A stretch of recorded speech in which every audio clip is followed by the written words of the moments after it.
Last video I made on the 2020 gun and ammo crisis, I think I got over 100,000 views, which, for my channel and what I put out, that's astronomical.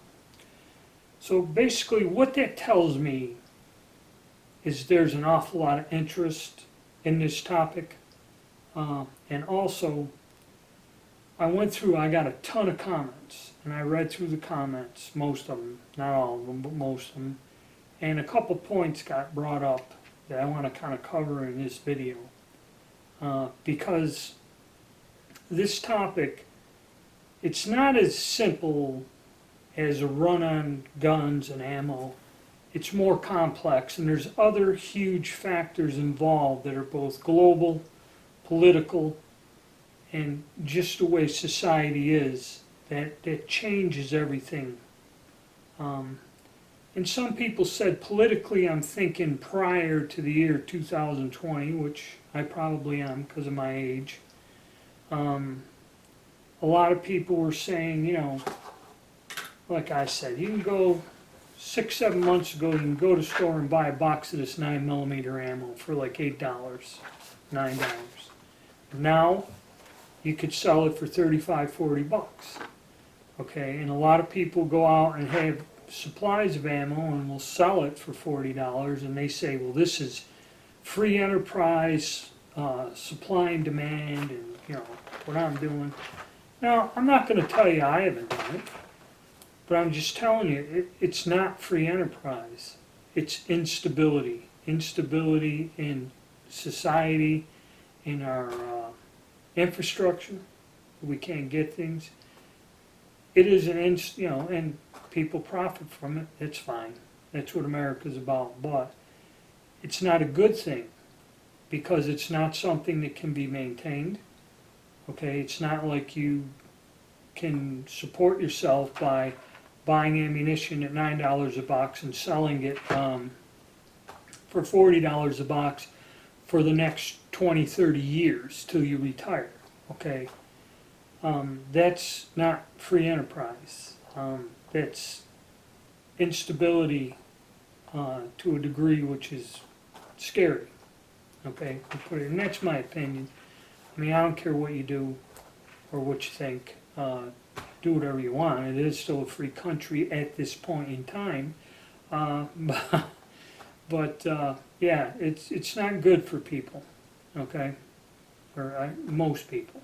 Some people it's real good. They have fun at it. All right, so now all these different views and all these different things going on, and it's hard to sort it all out and put it in a timeline or context. And that's just basically the way life is nowadays. Okay. It's not easy to sort things out. It's confusing, and it's starting to become frightening. I'll go over some of the points there. First thing I'll bring up is when I look at a lot of other people's videos about this topic, they bring up the gun ban of the 1990s. And I remember that quite well. They just voted that in after that massacre. That guy killed all them school children. They voted this law in. It was a tight squeeze. They got it in there, shocked everyone, and that was the first time I actually seen runs on guns where people would go, and it used to be they'd go to a gun show or clean out the gun shops. And the gun show was a free-for-all, and all the SKS rifles and all this other stuff just evaporated. But the curious thing was, there was never a shortage of ammunition. Okay, ammunition was still plentiful, nobody ever ran out. There wasn't that, and I don't know if that's just because now manufacturers kind of conserve and limit. They only produce what they, I guess what I was told is they only produce what they believe they will sell in a year. So if it's 2 million rounds of 45 ACP and 8 million rounds of 9mm, they set their factory and manufacturing time up a year in advance. So basically the ammunition on the shelf was made 2 years ago. Okay, that's kind of the deal. They make so much, retool the factory, make so much of this caliber, retool the factory, get machines changed over and do this, or however they set it up. That may be a reason why when you get unexpected purchases or high interest, it throws off the supply system. Okay. All right. Now where was my train? I have to change battery. Okay. Sorry about that interruption. But all right. So when that happened all them years ago, you didn't see an ammunition panic. Okay. But curiously enough, politically, what happened was the NRA, I believe I made a video discussing this in detail. But anyway, quickly, the NRA posted how everyone voted in their magazine, and there was a midterm election shortly afterwards, and a lot of people got it voted out of office to where it changed the political power structure. And this upset the politicians. So in a way, they're very cautious about trying to do this again. Now, you will get some vocal people that go out and advocate this and say, hey, I'm going to get this passed through Congress, but you do not see it happening, okay? Because it's just plain and simple. The fact everyone's buying every gun and every last round of ammunition is, it is a very unpopular idea to put restrictions and ban firearms in the United States of America. I don't care how you look at it, plain and simple. All right? Yeah, there's probably people screaming bloody murder they want to ban, they want ammunition banned, okay? But the vast majority of people do not. It's just plain and simple, okay? Now, also historically, 1 year before this law was passed, that is when President Clinton appointed this Gingrich woman into the Supreme Court, okay? And when this law was challenged into the Supreme Court, it never could get removed, or it was always voted that it was constitutional, okay, or however the court does this. Now, why is this important? Because this individual has passed away. And now we're in the middle of this where they're trying to appoint another Supreme Court justice. And basically, politically, what they're really nervous about, other than the gun thing, is if this one individual gets in, that President Trump wants to get in, they're going to probably bring up the Obamacare and the health insurance thing and get that finally removed or rescinded, or however they do it. They'll have enough votes to go the other way. What this translates into is probably, with the appointment of this justice, it will be favorable in terms of any type of gun bans and restrictions. That it won't happen, okay? It'd be kind of good for the pro-gun people, all right? So this is something that's coming up now recently, politically, that is affecting all of this in the mess. Okay? And let me get my notes here, and I'll go on to the next. You know, like I said, I have to get my notes. So we talked about the past and why I don't really see a national gun ban. I know states do have specific gun bans for a state, but you're not going to see a national or federal one. Now, it brings us in politics, this coronavirus, which kind of started all of this with not only just the guns, but toilet paper and that. The coronavirus thing is kind of, I've had other videos talking about politics. It's a global war on humanity. Basically, I believe there is a movement for a global government, okay? And how they're going about disrupting the whole global political situation is they're using this coronavirus as a psychological warfare, as what it really is, self-imposed house arrest for the whole world. It's disrupting the whole way of life. It's upsetting people. The psychological pressures are tremendous, and it's throwing everybody out of their normal existence, okay, to create unrest and strife in an attempt to change global attitudes and politics for a one world government. That's my opinion on it. So this is something that's being hammered down on all of us, however it affects you personally or whatever, and is one of the major factors in this crisis that's going on right at the moment in this year, 2020. And why are people getting guns? And that's one of the reasons, this fear, this anxiety. And also, speaking globally, over time, you're seeing a trend. And this is something that, as Americans or as individuals, kind of hard to stop. Because one by one, these different countries have outlawed private ownership of firearms. It was Australia, I believe Brazil, the United Kingdom. It's like every so often they just cut more and more and more and take the rights of owning a firearm away from its citizens. I'm not up on a lot of other than the major countries, mostly English-speaking ones that we know of. But recently here, Canada, they had another mass shooting, which gave them an excuse. And I guess I was talking to the gun geek about it a few months ago. And he told me they came out with a specific ban of guns. And he goes, they wrote down into the law every single conceivable model, manufacturer, and name of the firearm.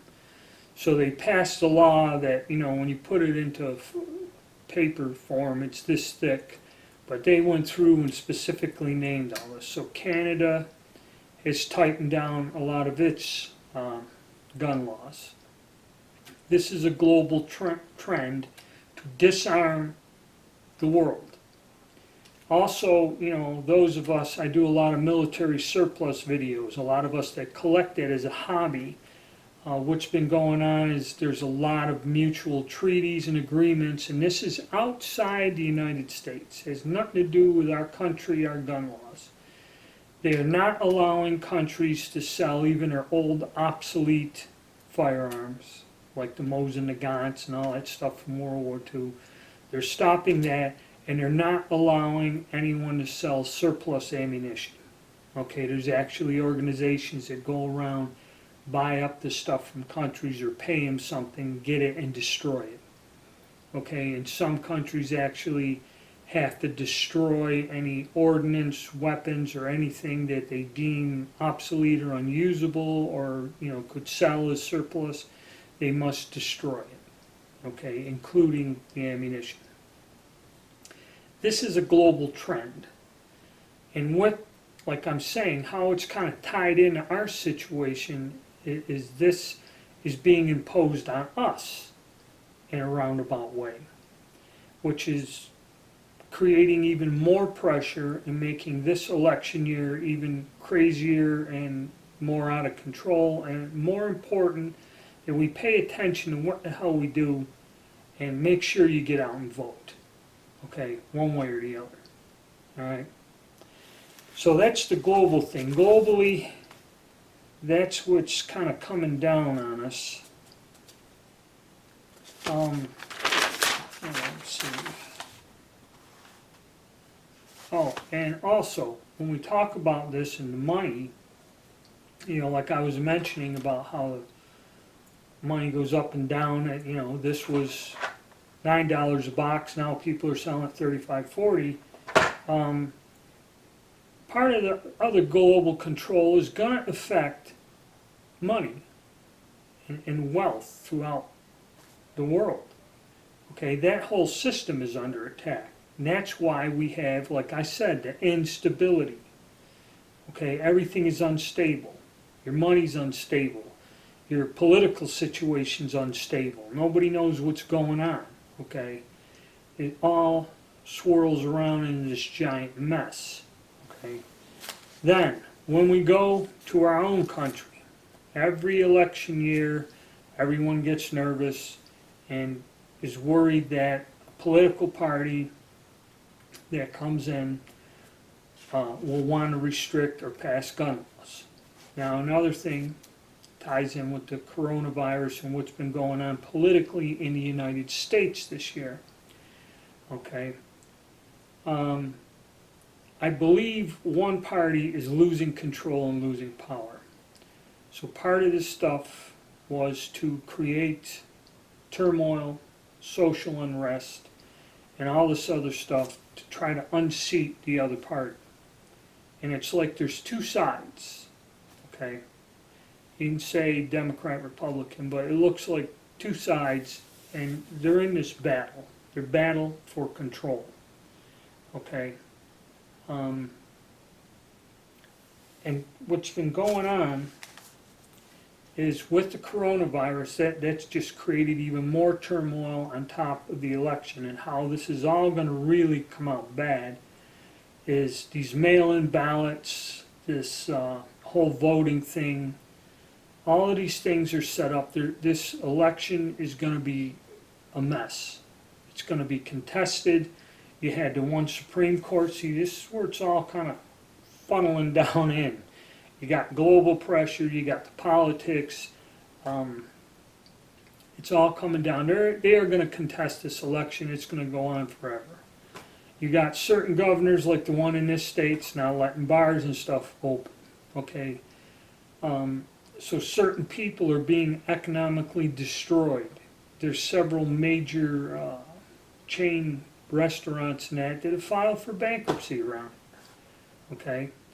The bank branch down here in this small city south of me that I like to go there, that's still been closed since the beginning of the coronavirus thing, and I have absolutely no idea why they cannot open that drive-through window.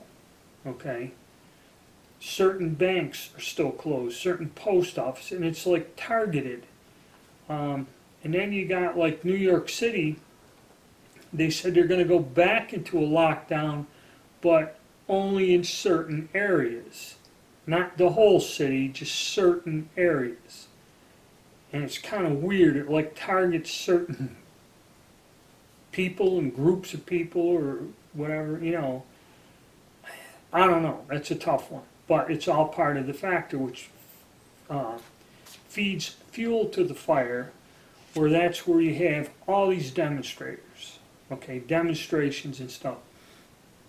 Now, there are demonstrations for reopening NC, demonstrations about people losing their small businesses and that. Then you have counter demonstrators from the health field that come and say, oh no, it's wrong, wear a mask, don't come out of your house, you know, your restaurant, your barber shop or your little shop has to be shut down. Okay.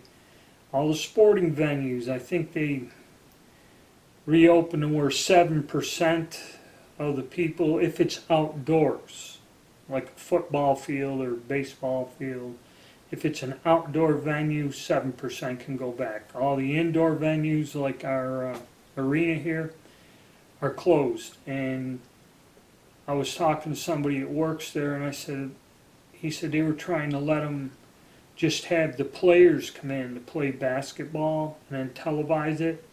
They won't let them do that. Okay, so it's hurting the city. Something fierce, not being able to rent that giant facility out. Okay, so I don't know. So when we got all this going, and another thing about the coronavirus, and a lot of things that scare people, the coronavirus was kind of a test. And if you look at all the other different channels on YouTube, there are a lot of people that keep up with these gun laws, and a lot of laws were tried to slip in. Okay, banning 80% builds, banning, you know, I don't know, ammunition, primers. There was all kinds of ridiculous laws all being shoved in sideways to these aid packages, relief packages, and probably there was some nonsense in one of the last, when they were going to give another stimulus. The reason it's been shot down and stopped is there was probably something in there they added on that was really insane begin with. I think they're using the coronavirus also as an experiment to see how far they can go. One thing they did is up there, it was either in New Jersey or something, where they took that whole little community and sealed it off and kept them people in there for so long, and the National Guard was giving them food and that. And like I said, some of the other channels that cover, they're more like news channels, were saying that in one state they were actually going door to door trying to disarm people, telling them turn over your weapons, okay? And not just banned weapons, all weapons, turn all your firearms over. They're actually doing that, okay? They did it on a small scale, and you hear these blips about it, and really then they stop talking about it and you never hear nothing again. To me, it sounds like a test to see the reaction of people, to where, you know, you're sitting here at your house wondering what's going to happen to me next, and then the police or the military is knocking on your front door going, hey man, we're gathering all the weapons, so whatever you have, please give it to us, turn it over to us. Okay, I don't know if there were a lot of trial runs going on a small scale during all this. Something to be nervous about. And so you see how all of this is kind of all tied in together.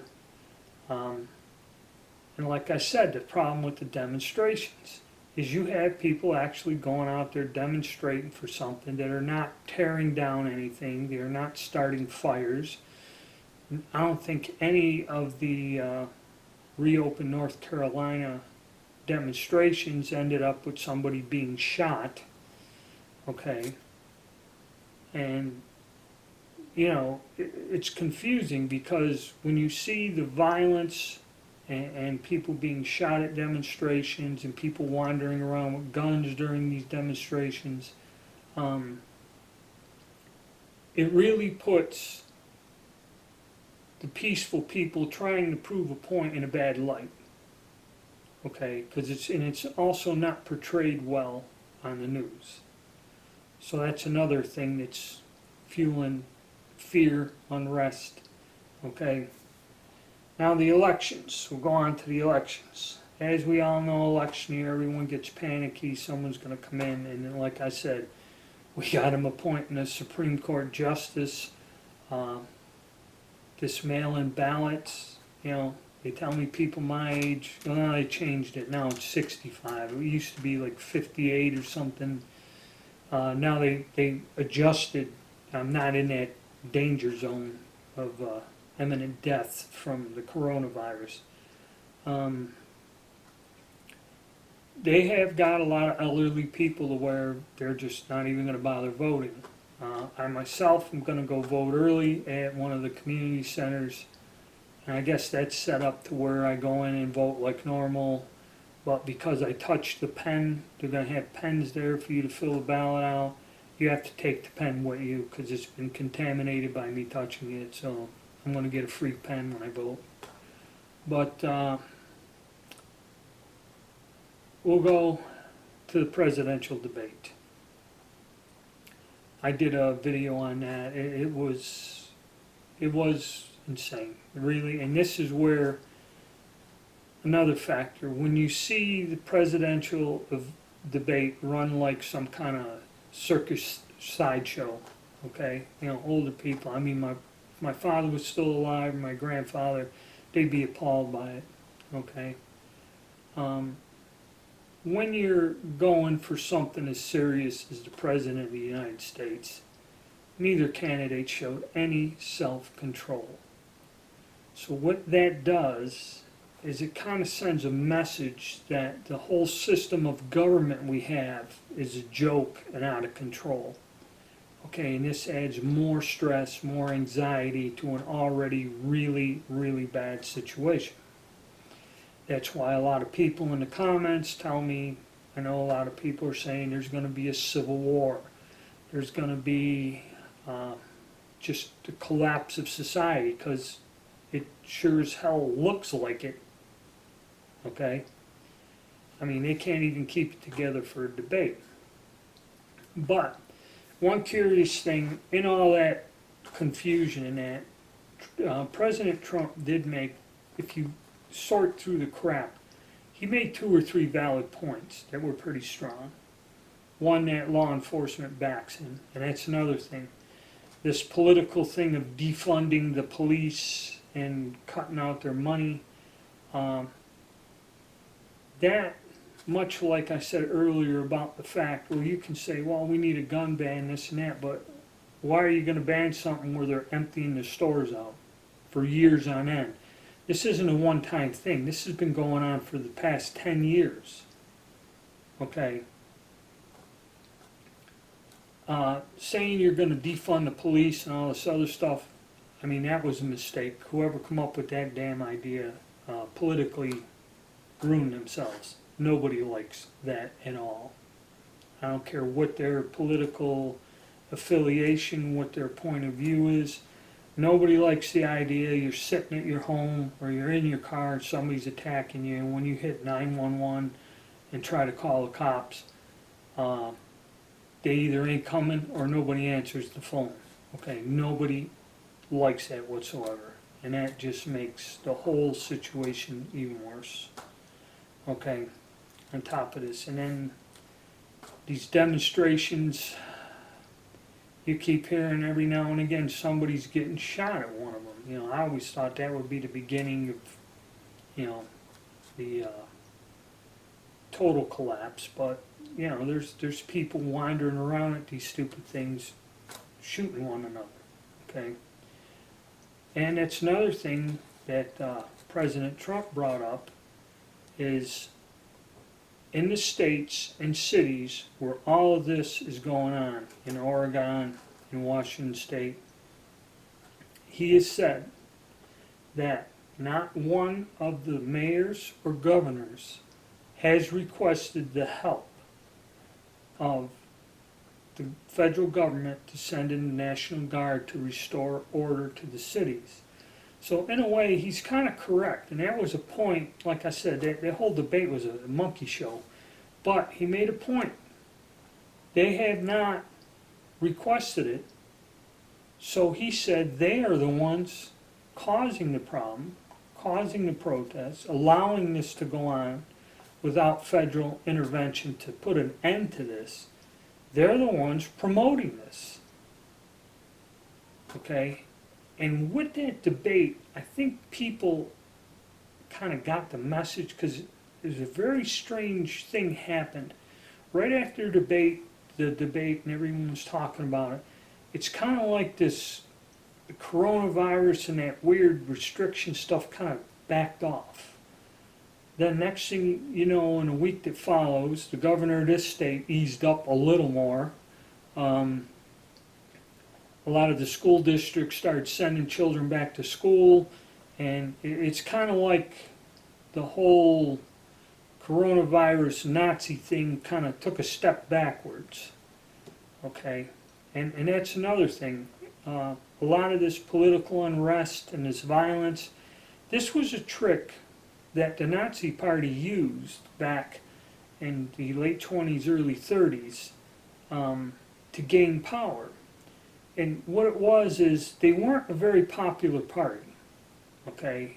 And how they kind of got into power was they incited the social disorder. It was their strategy to create social disorder so that it overwhelmed the politicians there to where they couldn't do nothing. And then, of course, they were lucky when global depression came in, things really got out of control, and people were unhappy and people had nothing.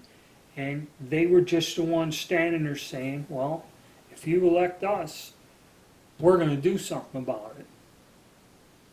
And unfortunately, the circumstances went to where that worked.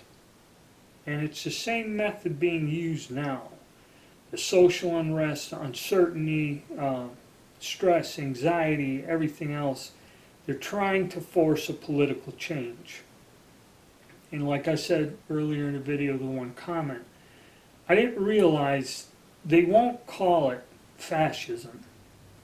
Okay, but fascism, by definition, is the extreme right taking over a government. And basically how it works is once they were in power, they outlawed all the other political parties. So this democracy, elections, and screwing around with that shit, your election year problem was eliminated by one little piece of legislature. Okay, you're not going to have elections no more. They're in charge, they're in power. And how it works is they did, by force and at the expense of the world and a lot of people in the country and around it, got everything back on a right track where there was money, there was, things going on, construction, and straightened out the economy at the expense of the world. Okay? Now, politically, in my day, you look at it, United States, communist, socialist, Marxist, all that stuff's kind of going out the window. Nobody even talks about the communists no more, because after Russia and the whole communist empire kind of come undone in the 90s, you don't see that coming back into play anymore. But what you're seeing is a very, very strange global form of fascism. They have another name for it. They don't call it that, but it works the same way, is where you have a very strong central government that controls everything. And everyone lives in a very controlled, limited life. Okay? Somewhat like socialism, but there is some features kind of like capitalism. But then again, the goal of these people is to change the world economy, so you can't really say it's capitalism as we know it. It's morphing into some kind of unusual, I guess never seen before form of government, which you would need to have a global government. Now, one thing that stands in the way, and for somebody at my age, I don't see it anytime soon without a really, really bad actual physical war, is the United States, the Constitution, Bill of Rights, and all that other stuff. That stands in the way of this, and it has.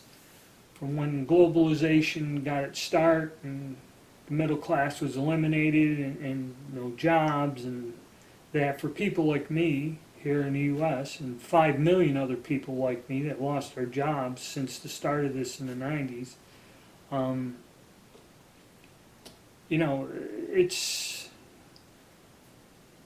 it's not coming back, okay? And that's when it started, back then. And there's really nothing you can do about it. They're not going to go back to the old way it was in the USA. And the United States, and for what it stands for and the way we run things here, stands in the way of total globalization of manufacturing and all that other stuff, okay? And that's a problem. So that's about it. That's kind of my update, give you a little food for thought to think about. And like I said, it's a very complex thing. There's more than just the United States election or who's going to be our president or who they're going to appoint for the Supreme Court justice. It's all intertwined, and like all of it just comes down and funnels down in to where you're facing a lot of things. And the one thing is the change in the world government, they are going to try to disarm the whole world. Okay? One government, disarm society. Okay, that is something. Now, if the United States would go into a civil war, the only problem with that is what are they going to replace our government with? There isn't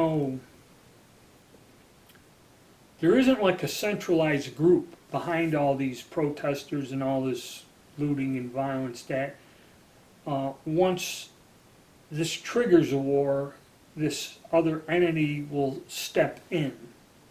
Okay, they kind of are destabilizing it to covertly using our system. In other words, nobody's going to just say, hey, we defeated the set thing, we're taking over new rules. They're not going to do that. They're just destabilizing to, in a very gradual and underhanded way, seep in and use our own political system to undermine us, is what they're doing. With all the things, well, I guess we'll have to wait another month or so until these elections are over and see if things escalate until it gets to the point of something like a civil war. I don't know. It's hard to say. I mean, about a month ago when I made the other video and I was telling everybody, just relax, kind of blow over. I've been through this like 20 times in the past 40 years, okay? This one, hopefully, after the election, things will calm down. They'll kind of lay off this coronavirus thing, lift the restrictions, and we can all kind of get back to normal life without any type of huge social unrest or destruction, any more destruction of our country and our cities. All right, well, thanks for listening. Stay tuned.